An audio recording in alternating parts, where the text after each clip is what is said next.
Hey, oh, where the heck is Kevin? I'm down in the corner. Yeah. You're just in timeout these days. I don't know what's going on with that, but What did I do? yeah. Oh, that guy again. My goodness. Oh, how are you doing, Kevin? I'm doing all right. How about yourself? Oh, we are getting up and going today. It's one of those days that uh, sometimes I wake up 45 minutes, an hour before I'm supposed to get up because I'm just so excited about the day. Today was one of those days where I just got up. I was so excited to get up, get going, to do the talk that we're going to be going through today. I can't wait to get into this. And uh, yeah, so I'm excited today. How Well, about you? man, I'm glad that I'm gonna give full disclosure. I was out late last night at a wine dinner, so Oh, you might have to keep me on track here. So, all right. Well, good morning to everyone online. Jack, good to see you. Donald, as always, thanks for oh, being Adam's here. here. Adam's here. We got um oh And, and yo. Andy Oh, mentioned that he's in the chat, and he mentioned that he talked about this yesterday over in Manchester. So, yeah.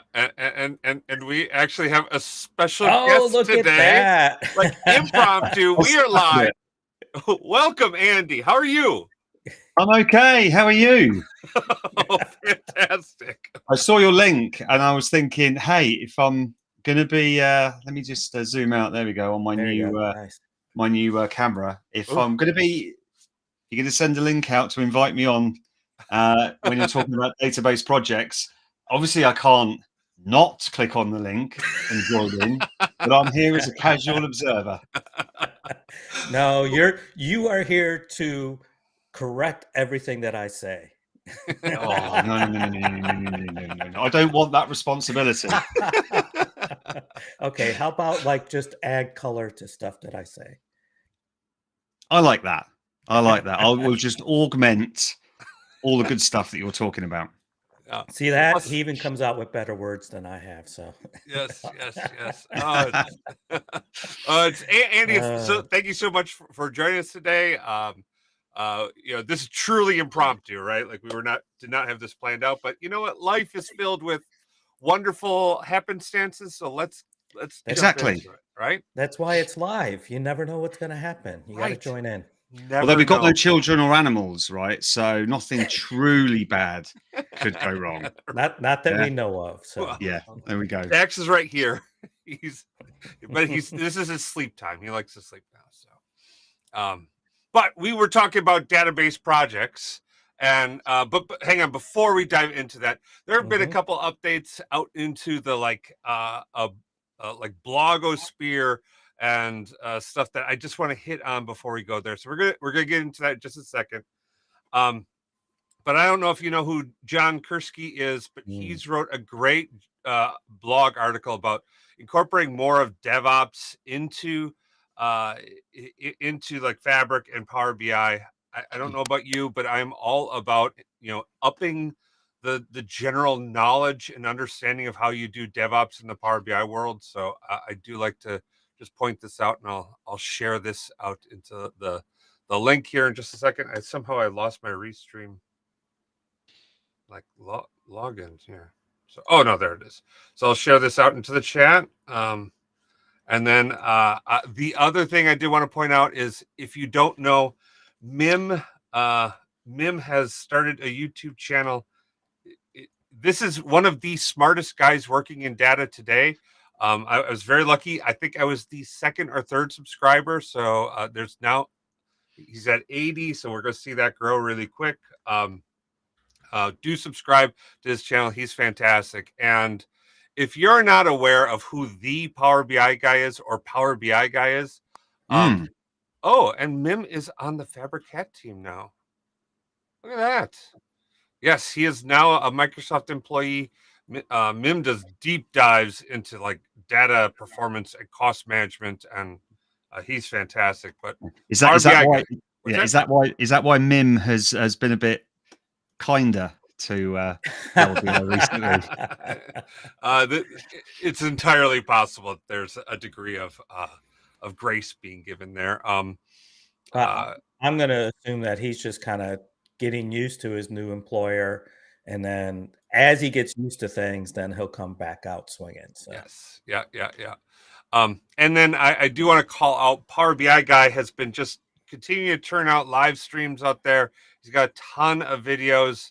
He just did a great live stream yesterday with Kevin Chant. If you haven't seen it, do check it after the video. Don't stop what we're doing here. Check out his stuff afterwards. Okay.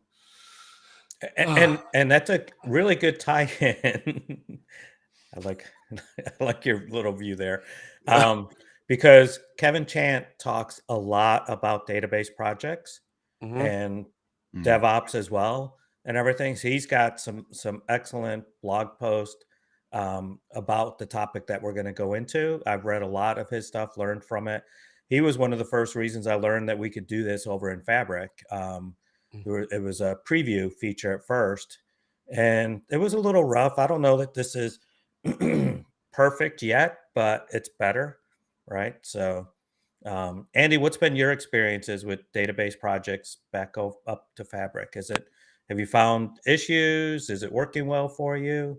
Yeah, so well, as you said, yeah, the same thing. Kevin Chant is just all over DevOps.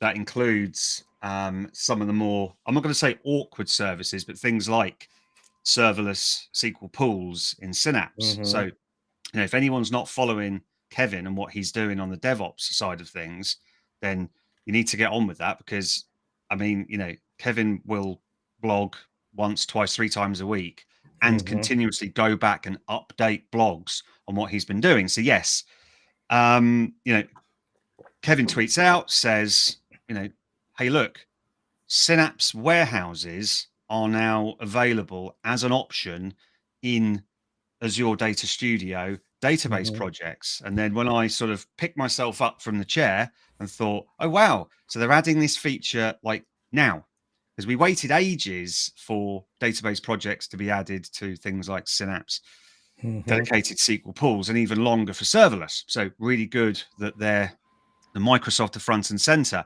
So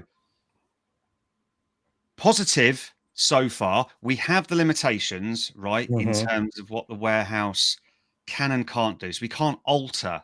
So I think that's probably one of the biggest. Yeah, that's one of the biggest. Hang on 1 second. Hang on 1 second. But I think we're jumping way far ahead.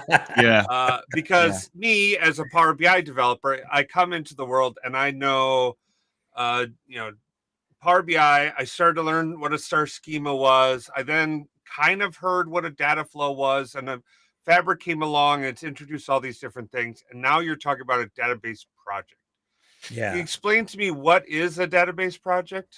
Yeah, sure. So, well, let's kind of just drop back even a little bit to the tooling that we're going to use, right? So we're going to use Visual Studio Code. I don't think this actually works in regular Visual Studio. Andy, do you know? I don't think it does, right? No, you won't get that in SSDT. Yeah. So if you want to cut over to my screen. I do. So in Visual Studio Code, you could add extensions. And one of the extensions that you could add is MS SQL, right? So SQL Server. When that adds in Visual Studio Code, it will also add what's called database projects. So database projects are a way to manage your database objects as code, right? So all of the DDL, right, the data definition language that is in there, you create your tables, stored procedures, views, whatever, all within a set of files on your machine, bundled into a database project that it can validate that everything is correct, and we'll see that here in a little bit. And once everything is correct, you could use a publish feature to then push it up to your actual database server. One of those database servers is now that support it is the Fabric data warehouse. I'm going to say in a roundabout way, part of the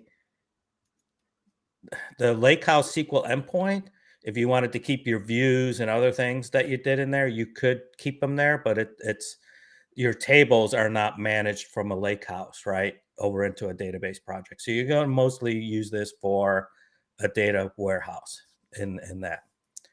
So if we kind of look at this, right? Let me also bring up, I had it with all my other windows, didn't I? You did, but now Yeah, I know. you're See, dropping the ball here. I know. That's why we got to bring other people in, right? It is going to be here. I wanted to go to this, right? So if we kind of look at it here, this is an interesting little image of how a database project works. You could set up what's called pre-deployment scripts, so it's going to run prior to it being deployed. But this middle box is really everything that you're going to do. Your database objects, your tables, stored procedures, indexes, everything.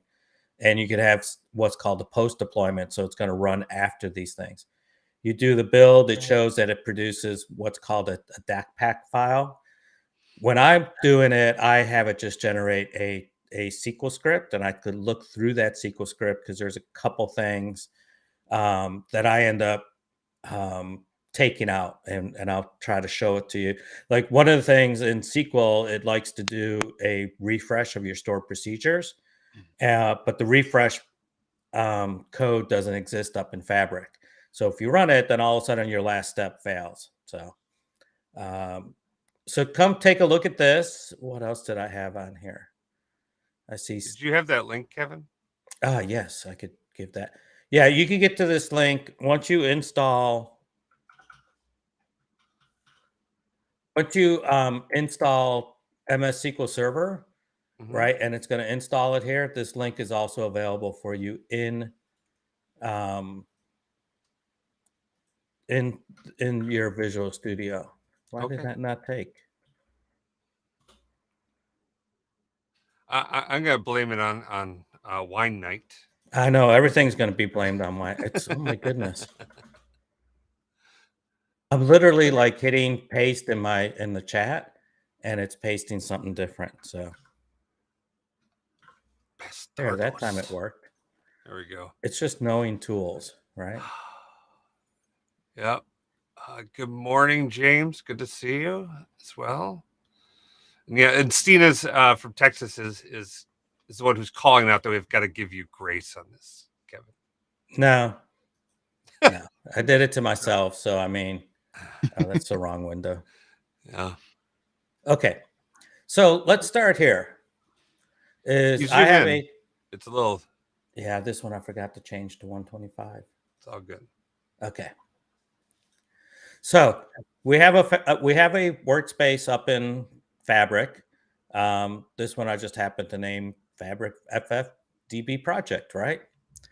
And I have a couple empty workspace, empty data warehouses that I produced. So let's go into empty one. And when we look at this, right, we currently have no tables, no objects built out, right? Empty. So I have a query. This is just a default query that comes up, and we're going to tell it to go ahead and create a table. Now, is this how, like Chris, do you use this interface a whole lot to build your tables? Yeah, I mean that's what I would classically always do. Is fall back to my old school scripted out ways, right? Do you well, not to script it out, but just up in Fabric itself, right? Oh, right. Do you use this browser, or do you use Management Studio? How would you typically go about? You would come and use this, right? Yep. I'd stay right here. Yeah. So this is okay. I find it clunky. Andy, do you like this interface, or? It's always good to jump in and start. Yeah. Using the scripting interface. My biggest problem with it sometimes is understanding which one is the active script window that I'm clicking on. The other thing is because you've got the folders in the bottom left that say my queries and shared queries. And a lot of time people have just got my queries. Yeah. So yes, I have engaged a lot more with Azure Data Studio. So SSMS, not so much. I Yeah. think yes, yeah.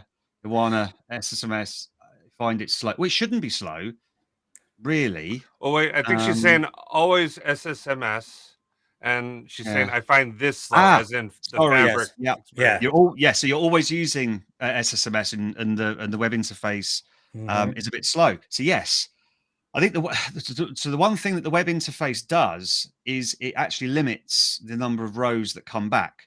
So if you Yeah. do like a select star on a big table, the web interface will actually not just bring all the data back. Right. Whereas if you're using something like SSMS or Azure Data Studio, there is a chance that if you do that select star on a large column, table. on a Yeah. table, then it's gonna select all the data. Not only does it have to come out of the warehouse, it's going to have to come down locally to where you are Right. as well. So I think there Yeah. are some provisos there, but I have now started to use Azure Data Studio.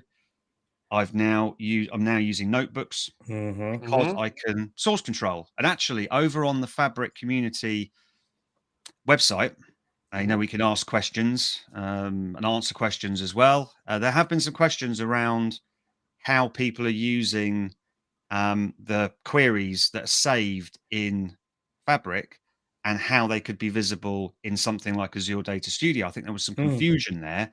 People were expecting to be able to connect to a Fabric warehouse using a And client tool and see the queries that they'd written in the service. Like, no, they're yeah. just saved in the service. Yep. So Boy, I think, that would yeah, be a nice add-on, but yeah, that I wouldn't have expected it. So yeah. So I am definitely a fan of using a client yeah. tool like Azure Data Studio. Yeah. Okay. And that's a good point. I'm focusing on Visual Studio Code today, but you could do database projects in Azure Data Mm, Studio. yes, of course. Yeah. And the other thing, and this is kind of interesting, is there's another add-on in Azure Data Studio that's not in Visual Studio Code, which is a schema compare. Mm, And I have used that. I do jump over to Azure Data Studio sometimes, and I'll do that schema compare. As Andy mentioned a while ago, one of the limitations is we can't do altered table up on a Fabric warehouse. mm, And I had a project that generating my script to do the change, it kept failing, telling me I can't do an alter. And I'm like, well, which table is being altered? And I did a compare to kind of find it. So maybe we'll jump into that. Let's see. I got visuals. I got that going, but it's connected to a client site right now. So, mm. So don't anyways, do that. yeah, I'll bring it up on the other screen first, or stop Yeah. sharing. Yeah. But I'm going to go ahead and run this, right? So we have Oh, at hang least on, one. hang on. We'll go back to sharing your screen. Oh yeah, You're off. yeah. Yeah. Thank you. No Okay, problem. so we're going to go ahead and create a table through the way probably everybody starts is the web interface. Runs here, and that's amazing, 2-3 seconds. And if we hit well, it looks like it's refreshing. So we have our table one. Okay, well, we could save this Mm, like I have already, and we could come in and manage all of these. But if you have, say, a data warehouse or a database with even 10 objects, right? I do think this gets overwhelming to kind of manage. Plus, I'm the type of person I like to have many different queries open and keep opening and closing them and stuff like that. So how can we manage this easier? Well, that's where our Visual Studio Code is going to come in. Okay, so we kind of talked about you first have to come to your extensions and do an install, right? Make sure you add this SQL Server MS SQL, which will add the database project as well. Once you have that, you got a tab over here. Let me zoom in over this way. This little icon is database projects. Is this showing okay? I'm trying to think how to do this. Can you yeah, I can zoom see it. in Visual Studio? You'll need to do Control and then plus. Ah. Is that working? Oh, that one's nice. Yes. Okay. All right. So what I'm going to actually do is we have database projects. I could try to create an empty one here. But what I like to do is if I have something started, where is my, did it go away? Okay. You'll have a SQL Server tab as well. And I already set up this connection. So what you'd have to do is you would add a connection up here with this plus, and you could connect it to your Fabric data warehouse. I've connected it at the workspace level, right? If we go back to this, right? Remember, we could come up here and say copy SQL string, right? So that's what I'm going to use to set up a new, that I've already used to set up a connection over in Visual Studio Code. Once I have this, I could open up, since I'm doing it at the database level, I didn't specify a specific warehouse. You'll see I have all three of them that I have up there. We're using empty one, so I could, my door's opening all of a sudden. So I could come in here and I could browse, and we see how I have my table one that we just created. But I have this nice little, when I right click on this, little option to say create project from database. So let me go ahead and do that. And it's going to run for just a second. It's going to ask me which one to set up and then what I want to name it. I don't like that it puts this database project in front of it. I always take that off and I make my name match what I have up on the service. Yeah, I have Ghost. I have doors that don't close all the way and don't stay closed. So, okay, so I'm going to have to find a place to put this. I keep a folder called database projects. I'm got this on my GitHub location. Set a name for that workspace and the database projects. So I'm going to select that folder. And then we could go ahead and put this out a couple different ways. Just a file, flat, object type, schema. I stick with the schema / object type, the default. So that's going to lay out my database project, and it's going to look a lot like what you see on this connection side over here. So let's do that. Include permissions. I usually say no as well. Take the recommendations, and now it's going ahead and extracting that. So that'll take just a minute, and we'll see what that looks like. There we go. That was fast. Hey, Kevin, Nis Yes. is asking, can we create visual queries on SQL databases? Is there any extension in Data Studio or Visual Studio? Can we create a visual? Remember the old visual queries? I mean, there's one in the service, that we just did, but I think wasn't there an old one too? Haven't heard of one. Yeah, personally. not that I could think of. Yeah, at one point in time, you could drag boxes, and this was in SSMS too at one point. I never used it. I remember someone showing me it, and I said, "Don't do that. Just write SQL." And but I'm sure it was there, and people liked it, right? Like Nis is saying, I really missed it. And, yeah, okay. I don't know. I might have seen some other tools. I'm kind of like you. Because I learned SQL, so many years ago and everything on other places, that it's just like, I find it easier to just sit down and write SQL than I do dragging and dropping anything else. Did we lose Andy? Andy looks frozen. Am I here? Andy, you are. Well, we hear your voice, but your face is one place. Oh, now we lost him. And my camera seems to have switched itself off. I'm hearing spirit, and there's a disembodied voice. I like it. So we did cross the 30-minute mark there. So Andy, if you have a timer on your camera, which if you have a Zoom function, often they have a 30-minute limit on them. So that's interesting. Yeah, it's a whole tariff thing. So there we go. That is. Oh wow, there we go. All right, we're back. All right, we're back. All right, so if we jump back to my screen. Mm-hmm. Oh, I'm sorry. That's okay. I'm clicking. We're trying. We're doing it live, just like everything, right? So how much wine did Giving you it have last all night? she's got, Captain.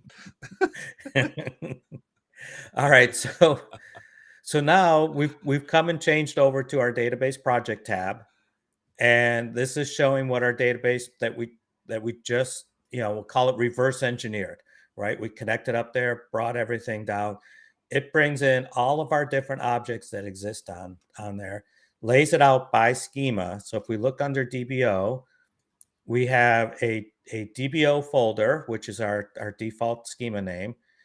We have a tables folder, and if we had views, we would have views here as well, right? But this is that same create table that we ran up on the service. Okay, so we just created a table with column one. We made it not null, and you notice it also brings over these query insights, and there's views under the query insights that Microsoft just puts in by default for us.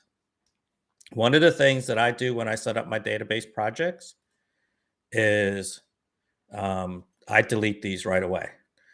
The reason being is we're going to talk about what's called build here in just a second. They don't build for me. And Andy, do you keep them inside your database project, or do you do it a different way? Say again.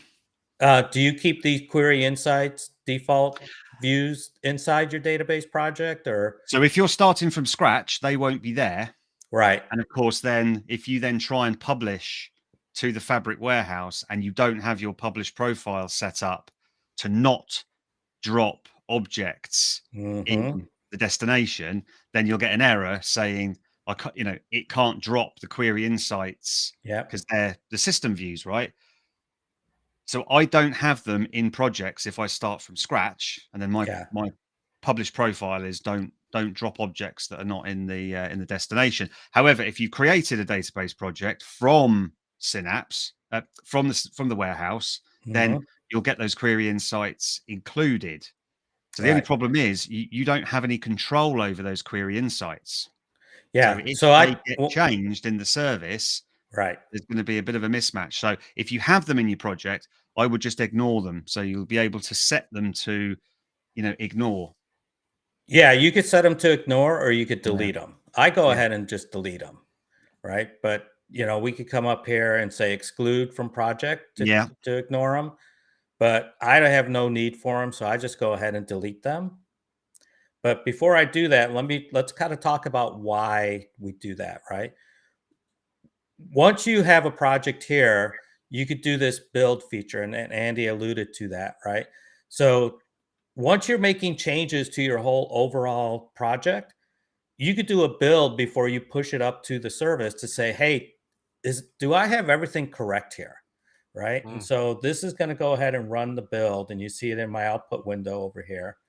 But this build failed, and it failed because of these query insight objects.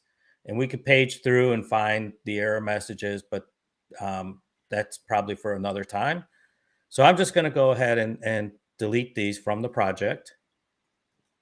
And then we'll run this build again, and we'll see that everything's going to come back just fine now. And you see we got zero error, zero warnings here. Okay. So that's one of the reasons that I like to get rid of them. And if we look at our, this structure matches exactly what's on our files, right? If we look back at our Explorer and we look back at our disk, right, it matches the whole thing. Now let's bring up this default publish profile, and this is out. Let me put this link in here too. Is I have a GitHub that all of this is on, and you could get a default profile here. Here, you'll have everything that I have, but this is what Andy was just talking about as well. You want to have a profile that you use that has this option that says don't drop objects that are not in the source. Otherwise, it's going to try to drop them. It'll write out a script to do that. Or if you publish directly to it, it's going to drop them, and you don't want that to happen. Bad things will happen. Agreed. Okay. So Hashtag wine night. What's that? It's hashtag wine night. Wine night. Yeah, a little bit of a build up still there. All right. So let's do this. Let's come in here under tables and let's add a new table. We're not in the right place. Want to be in database projects. We're going to say add table. We're going to just call it table 2. So you see it adds another file for us. It just by default put a template out here. It's going to call it ID and primary key. So this, we could actually add this back to our data warehouse now up on Fabric by coming up here and saying publish. And we're going to say publish to an existing SQL server. I'm going to browse and find that profile, which is at a higher level. And so we're going to select that so it doesn't try to get rid of anything. And we're going to say choose our Fabric workspace. It should come back and say, okay, what database up on that workspace do you want to use? And I'm going to tell it to generate the script so we could see what it's going to try to run. And I wish I could figure out, oh, this must be this. Yes, okay, good.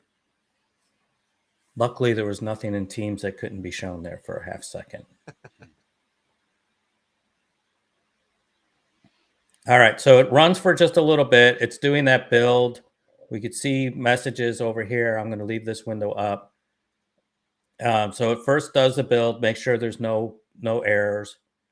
And then it generates a deployment script. Let me bring this part down. And we could go through this deployment script. One of the things to point out is this is a, where is it? There's a statement right here. Right here. It runs in SQL command mode rather than just regular SQL mode. So once we connect to our database, we're going to have to turn on SQL command mode, right? Because it uses some different statements and it could use variables within it, which is important if you're trying to connect multiple databases together and use the 3-part naming. So let's come up here. We're going to connect to our workspace again. And once this happens, this connects to the default database. So I always hit my connect the second time, and then actually choose my database. So you can define multiple database connections and tell it to go to the actual database, right? The Fabric warehouse itself, and choose that connection. I like to keep mine a little bit more generic. I take that second click, but it's kind of however you like to work type of thing. And then down at the bottom here, you'll see I have this SQL command button, right? So I'm going to change that from off to on by clicking on it. And now this script will actually run. If I didn't say on, it wouldn't run. And if we page through here, you That's see a good all call out. Yeah. When you see all it's doing is, remember, we added another table. And so you see it's just it's doing this create table. And it broke out, even though if we look at our table 2, right, we have this here as primary key within the statement. It decided to change this to an alter. And it knows, because it is a Fabric warehouse, primary keys are not enforced. So it's automatically adding not enforced to this. So that's kind of a nice little feature, right?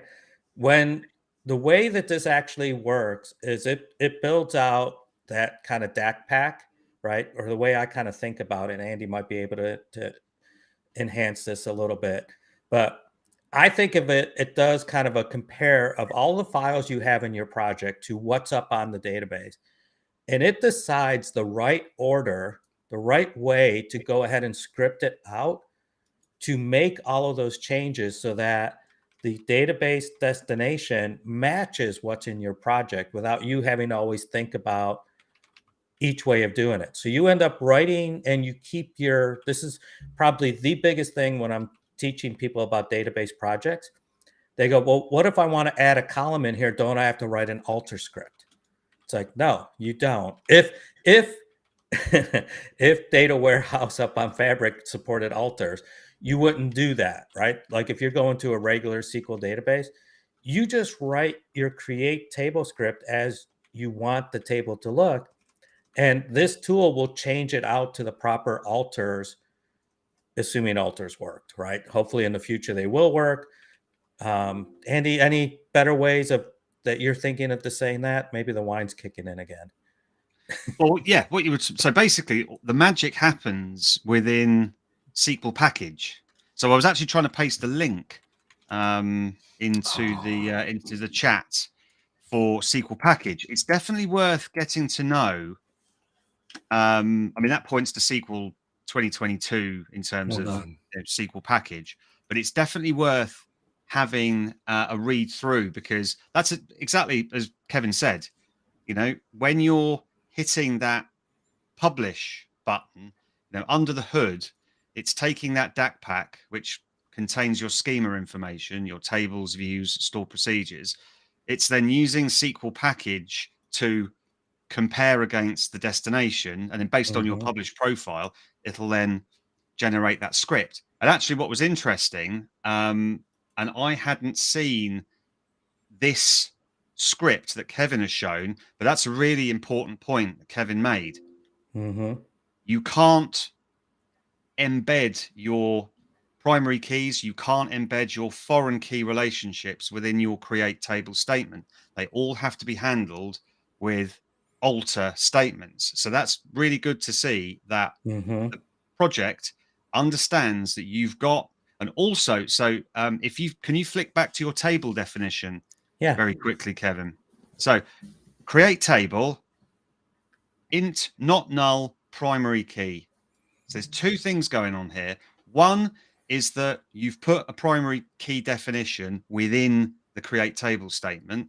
Also, the syntax here isn't correct for Fabric, but it corrects that. So if you go back to your what it's done is it's split that out into an alter statement, but you can see it's also added the not enforced keywords. Now I'm gonna bet if you were to copy not enforced into your create table statement, you're going to get an error to say, well, this isn't supported. I'm pretty sure you do. Yeah, let me. Yeah. Well, see, but you can't even do it with this syntax, right? You'd have to add it. Yeah, there's no way to kind of put it there. Yeah. So there is a lot of special sauce going on under the hood in terms of turning it into a script to be deployed. Then, of course, I did post in. I think if you have a look through Kevin Chant's blogs, I think he talks about CI/CD in Fabric Warehouse because yes, you're going to want to hook this in to some form of CI/CD. I'm going to be honest; it's going to be a little tricky. It's going to be a little tricky at the moment to deploy from here if you're changing tables. Yeah, because you're not going to be able. Let's go ahead and run this, and then. And Andy, you are a moderator now. You can now post links, so you should be good. Ah, brilliant! Thank you. Yep. So we're going to go ahead and run this, and we'll see this comes up with. And this is one of the things that it's kind of interesting to me is even though it added it on there, it didn't like it. Right? We got this error. I was having this with other projects too. I had struggles trying to get those foreign key or the primary keys, foreign keys out there. Let me see if I can remember what I did.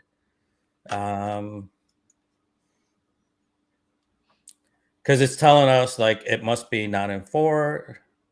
Oh, I know. I remember what it is. Is it? It needs a name. Ah. Let me say, it's got to say add. Here, let me do it this way. So we'll And regenerate.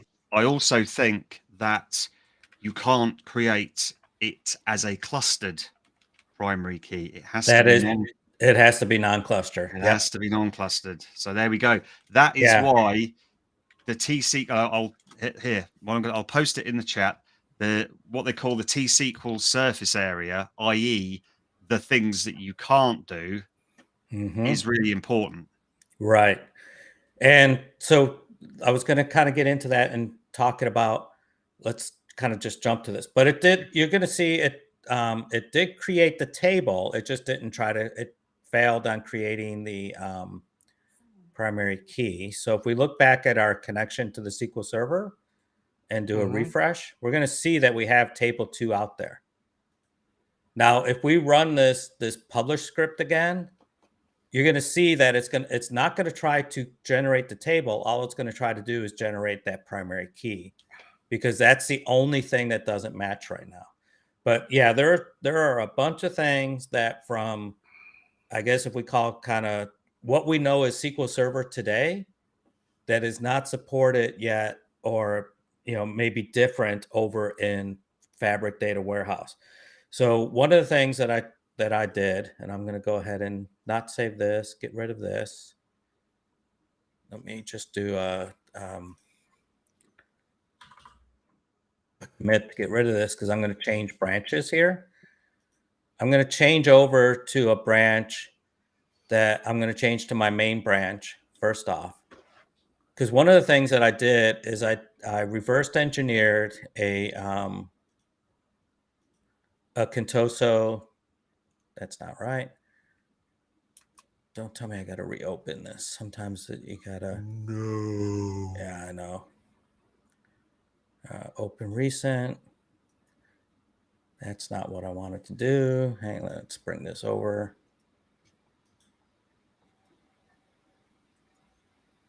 This way. Okay, that's better. All right, because I changed branches, I had to get it to reopen. So I reverse engineered a Contoso database from an Azure SQL source. Okay, and if we look at the tables that it produces, you see it's got the same thing. It's got primary key. It's actually got some foreign keys on, was it the product orders? Yeah, it's got foreign key constraints. And what I wanted to do was say, well, how could I get this all the way over to Fabric, right? And I'm going to have to do the same thing, because I'm going to actually switch branches here again. So let me move this off screen. And as I messed with this, to Fabric, file, open res.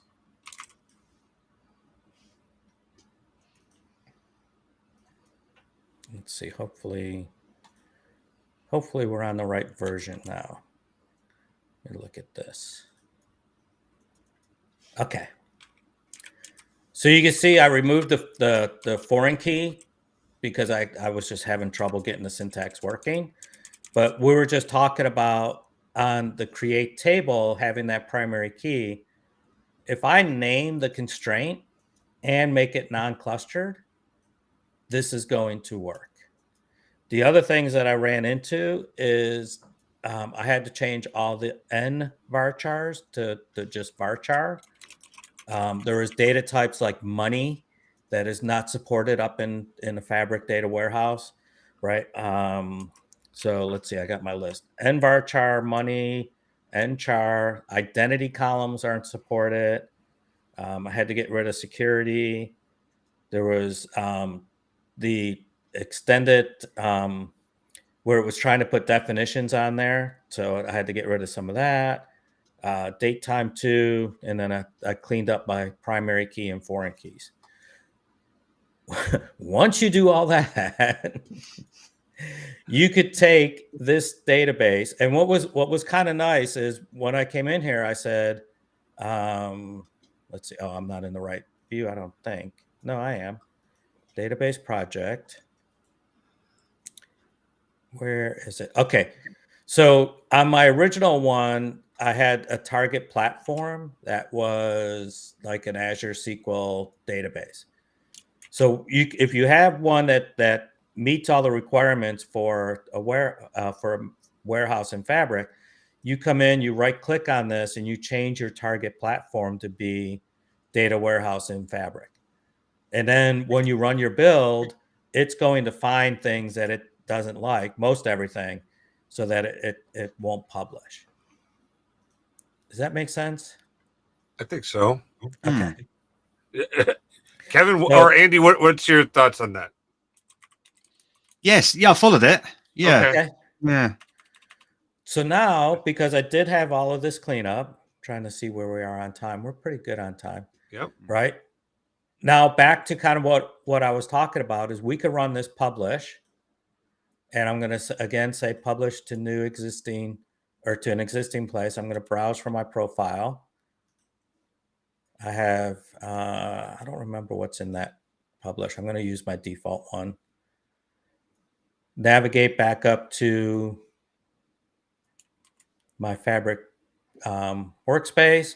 I'm going to now pick empty2, right? Which, trust me, was just an empty database. Tell it to generate the script.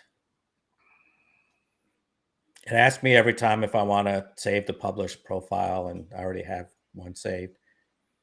So now what you're going to see is all of these objects that I have, these tables, these are views underneath this schema, right? So I have a schema that's DBO that has views. I have a schema that is data that has all the tables in it. And I have a data 2, which has other views. It's going to create all of this for me in a single script. And so if we kind of page through this, the same beginning that we had before, right? But we see it's creating the schemas that need to be created, creating the tables, and we're back to our alter table, add constraint. And this is the one thing that I found for adding the primary key is we had to have it named and we had to have it non-clustered in order to be created. So the error we got in the last script, I don't expect to get in this script. So let me go ahead and connect this. I'm going to connect to our high level and then make sure I get to the right database and turn back on. That moves on me every single time. All right, so now we got the SQL command turned on and we're doing this live. What do we think the chances are of it actually running? We're at about 50-50. Oh, better than normal then is what you're saying. Yes, yeah, we're improving. We're up to 50%. I'm a believer. Yeah. I did run this once before, guys. So you can see, right? It shows me each command that ran, right? But just how quickly that was to get all of these objects out there. Now, if I come up here and I open my empty2, boom, all of those objects that I have in that project, I was able to get scripted out from bringing over from another database or type and code it myself. Because I picked the profile, it didn't try to drop any of these query insights or the other system ones that exist out there. Got a whole database set up very quickly, just like that. Well, what do you think? Honestly, I think that's fantastic, right? That's, that works out really, really well for us. But to be clear, is the data there? No, the data is not here. Okay. This is just the structure. Just the object. Okay. Right. Right. So now if you're writing other, ETL methods, or you're going to write something like a pipeline to bring it in, the structure is already there for you, right? Or if you're going to write a data flow to bring it into, this structure is all set up for you. Okay. All right. Good deal. And also, now, yeah, go ahead. Well, what I was going to say is, even though we have the current limitations in terms of not being able to alter tables, which is all part of, let's say, a continuous, integration and continuous deployment process, and yes, you do have to do some workarounds in terms of, creating or replacing tables in the service. Yeah, don't be afraid to use the database projects to source control your databases, because you will still have your database schema controlled. You'll still have it source controlled. So even if you add columns to an existing table and check into source control, but then have to do other methods to actually implement it in the Fabric warehouse, fine. But as I think Grant Fritchie would talk about source control in databases, essentially databases are code. So treat it as such. Yeah. Yeah. Well, yeah. I mean, even I have a client that reached out. I added a whole new source system to their solution, and so I had a lot of changes to it. I have a lot of stored procedures that build the last part of the data warehouse, and they were questioning about some of the data that was there, and I was like, well, did I mess that up when I did the migration of adding this new source? And because I have it all in source control and I do commits and pull requests, I just quickly went back and compared the old code to the new code. And I could see that I was doing a similar type of logic, just added some of the new stuff on there. And that's just invaluable, to go back and have a peace of mind rather than coming up here and saving that query, modifying that query, and then going, well, what was it, 3 times ago, right? Right. And so just like, a lot of people are starting to get into using, GitHub or whatever, a source code repository for their semantic models because it's supported up on the service. This is, a good way to source control and manage your database objects. So get going with it, try it out. I don't run any database without it. Yeah, like we keep saying, there's a couple limitations, there's a couple workarounds for the alters and stuff like that, but to me, it's still worth it. So, Andy, what would you say is your best workaround for that? Since we don't have alter tables, I could tell you what I've been doing a whole lot is kind of well, saving the data, drop the table. yes. So I have a blog percolating around this. I'm always a little bit reluctant to have to blog about workarounds, right? Yeah. Because it should be there. It's something that should be there, but it isn't, and hopefully it'll be added at some stage.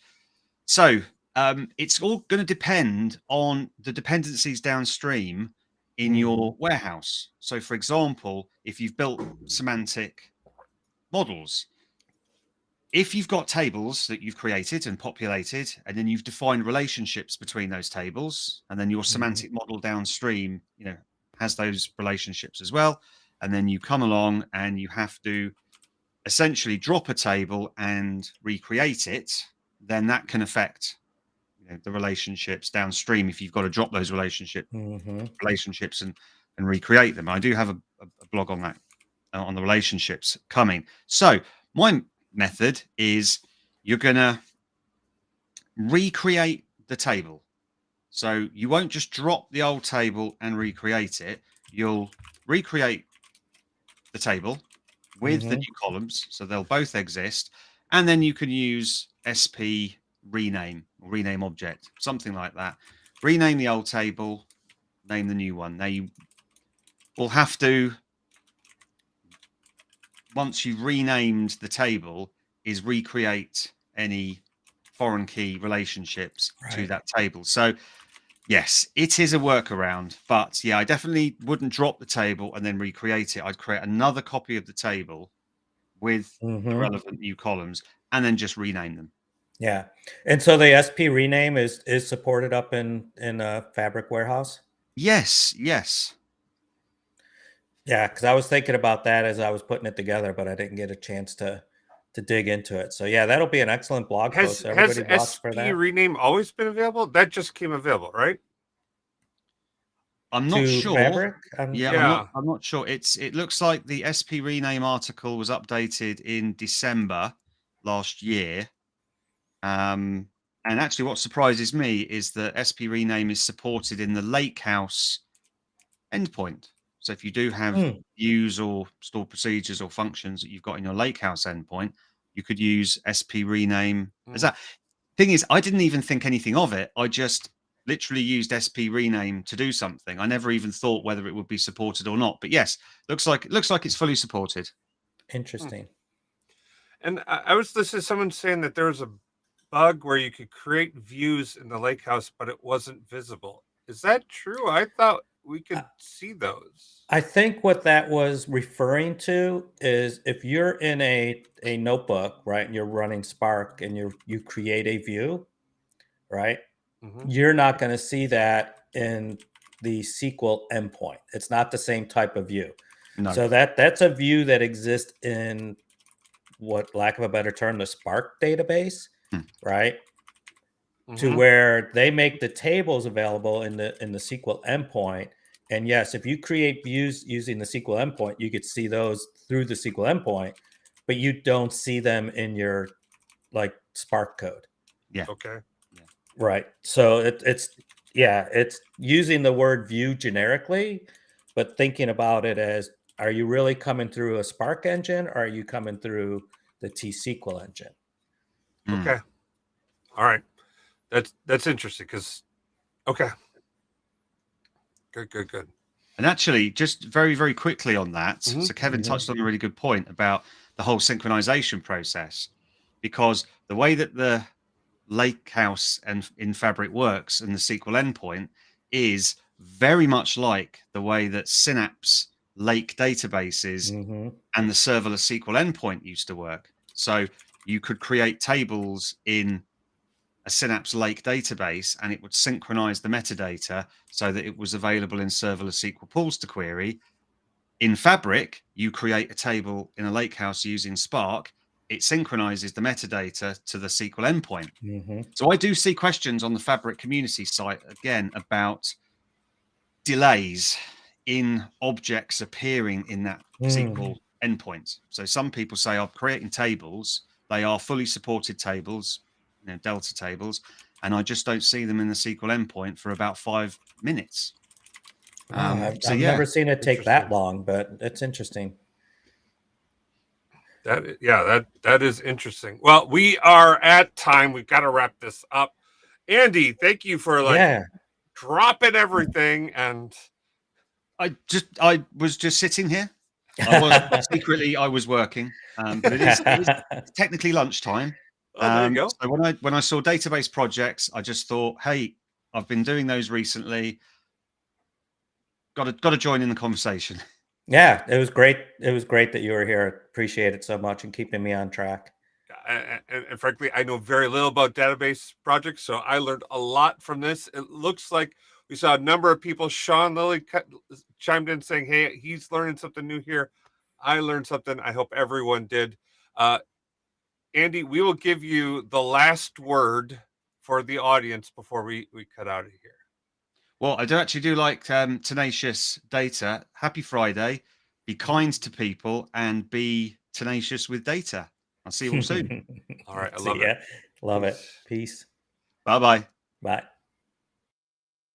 Baker Tilly Digital combines strategic industry insight and advanced technical expertise to uncover and solve your digital transformation challenges. If you're interested in learning more, check out our website at bakertilly.com/digital.